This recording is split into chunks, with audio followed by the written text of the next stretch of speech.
In the early 19th century, at a time when the South China Sea was ruled by chaos, storms, and ruthless pirate clans, one figure rose above all others. Not a king, not an emperor, but a woman whose name would strike fear across oceans, a woman who would build the largest pirate empire the world has ever seen. Her name was Ching Shih. Before the world knew her as the Pirate Queen, she lived a very different life. Ching Shih was born into poverty in Guangdong, China, sometime around 1775. She had no powerful family, no privilege, no voice in society. Like many women with few choices, she was forced into prostitution, working on a floating brothel that served sailors and pirates along the coast. But even in that broken world, she stood out. She was sharp, observant, and understood people in a way that others didn't. She listened. She memorized secrets. She learned how powerful men negotiated, how fleets operated, how fear and respect were built. Her life changed forever when one of the most feared pirate commanders of the time, Ching Shih, leader of the massive Red Flag fleet, took interest in her. But unlike most pirate captains who treated women as trophies, Ching Shih saw her intelligence, her ambition. He believed she could be more than a companion. He believed she could be a strategist, a leader, an equal. And so, in a move that shocked everyone, he married her. But Ching Shih did not enter the marriage empty-handed. She negotiated. She demanded rights, wealth, and a position beside him. She wanted influence. She wanted a voice. And Ching Shih agreed.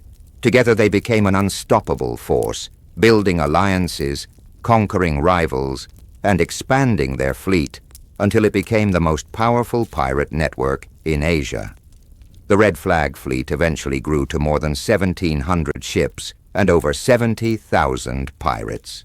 To put that into perspective, even the most notorious Western pirates, like Blackbeard, commanded maybe 2 or 3 ships and a few hundred men. Ching Shih controlled an entire navy, a floating nation of criminals, warriors, and desperate people who answered only to her. When Ching Shih died suddenly in 1807, the pirate world expected the fleet to crumble. They expected chaos, betrayal, war for power. But Ching Shih was already 3 steps ahead. She moved quickly, forming alliances with her husband's most loyal officers and securing the support of her adopted son, Chung Po Tsai, a skilled and charismatic young pirate who would become her closest partner and later her lover. With the fleet behind her, she rose as commander of the entire operation, and she ruled with a mix of discipline, intelligence, and absolute authority. She created a strict code of laws that every pirate had to obey. No looting villages without permission, no stealing from the common treasury.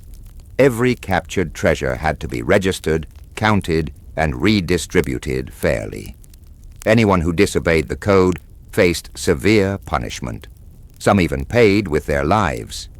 But this discipline is what made her fleet unstoppable. Under her leadership, Ching Shih controlled trade routes, collected taxes from coastal villages, and even negotiated with governors and merchants. She built a pirate empire so efficient that even the Qing dynasty, the Portuguese navy, and the British Empire struggled to defeat her. They launched joint missions to crush her, but each time she outmaneuvered them. She used weather, geography, and timing like weapons. Her fleet would disappear behind fog, strike from nowhere, and vanish before her enemies could react. She knew when to fight and when to retreat. Her strategies became lessons in psychological warfare. Legends say her ships sailed in perfect coordination, like a dragon twisting across the waves. But Ching Shih was not just a pirate. She was a ruler, a negotiator, a master of survival. She knew that no empire lasts forever, especially one built on rebellion. After years of successful raids and victories, the world was changing. Armies were improving. Governments were uniting against piracy. She realized the time had come for her greatest move. Instead of going down in a blaze of battle, she chose peace.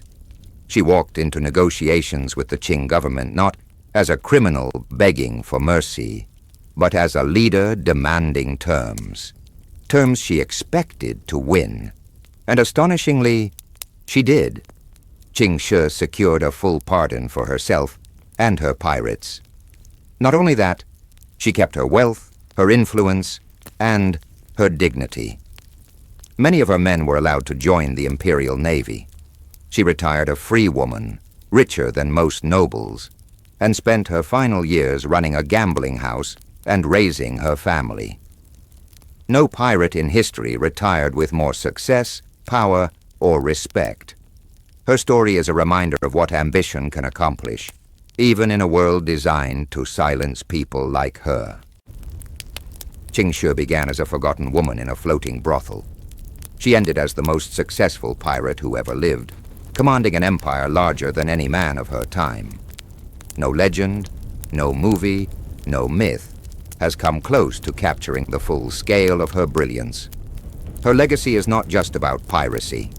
It is about strategy, leadership, and the power of someone who refuses to accept the limits society places on them. She rewrote her destiny with courage and calculation. And today, her story stands as one of the greatest underdog victories in human history.